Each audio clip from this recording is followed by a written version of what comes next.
जरा इन तारीखों के संयोग पर गौर कीजिए।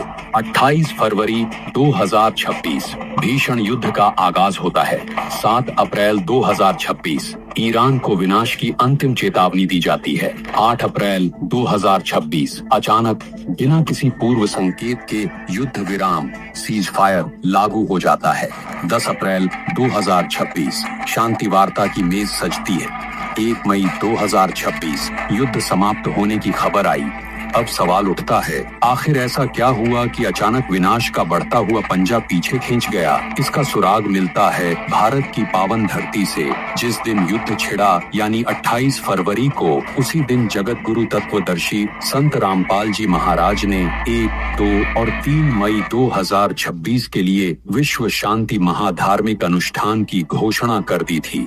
7 अप्रैल को जब दुनिया को मिटाने की धमकी दी जा रही थी, अगले ही दिन जेल से संत रामपाल जी महाराज की रिहाई की खबर पक्की हुई। 8 अप्रैल को उनकी रिहाई का मार्ग प्रशस्त हुआ। वैसे ही युद्ध की आग ठंडी पड़ गई और युद्ध विराम लग गया। 10 अप्रैल को संत रामपाल जी जेल से बाहर आए और उधर दुनिया की बड़ी शक्तियां शांति वार्ता की ओर बढ़ी। और अंततः 1 मई को जैसे ही विश्व शांति अनुष्ठान का पहला दिन शुरू हुआ, वैसे ही दुनिया से युद्ध समाप्ति की सबसे बड़ी खुशखबरी आई।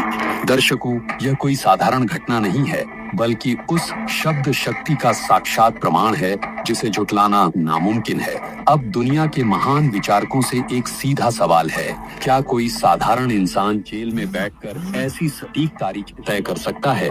क्या कोई साधारण संत हजारों मील दूर बैठी सरकारों और सेनाओं के दिमाग को कंट्रोल कर सकता है? पवित्र वेदों और शास्त्रों में स्पष्ट लिखा है, परमात्मा के मुख से निकला एक एक शब्द पत्थर की लकीर होता है, जिसे काल भी नहीं टाल सकता। जेल से तारीख तय करना, बाहर आते ही युद्ध विराम होना और विश्व शांति महानुष्ठान शुरू होते ही युद्ध का खत्म होने की खबर आ जाना, ये घटनाएं साक्षात प्रमाण हैं कि यह किसी इंसान का नहीं, बल्कि साक्षात पूर्ण परमात्मा का कार्य है। संत रामपाल जी महाराज कोई साधारण मनुष्य नहीं, बल्कि स्वयं वही अविनाशी परमात्मा 16 महाकलाओं से युक्त श्री जगन्नाथ महाप्रभु हैं, जिनकी शब्द शक्ति पूरे ब्रह्मांड की हर हलचल को नियंत्रित करती है। प्रत्यक्ष को प्रमाण की आवश्यकता नहीं होती और आज पूरी दुनिया के सामने ये घटनाएं ही उनका सबसे बड़ा प्रमाण है।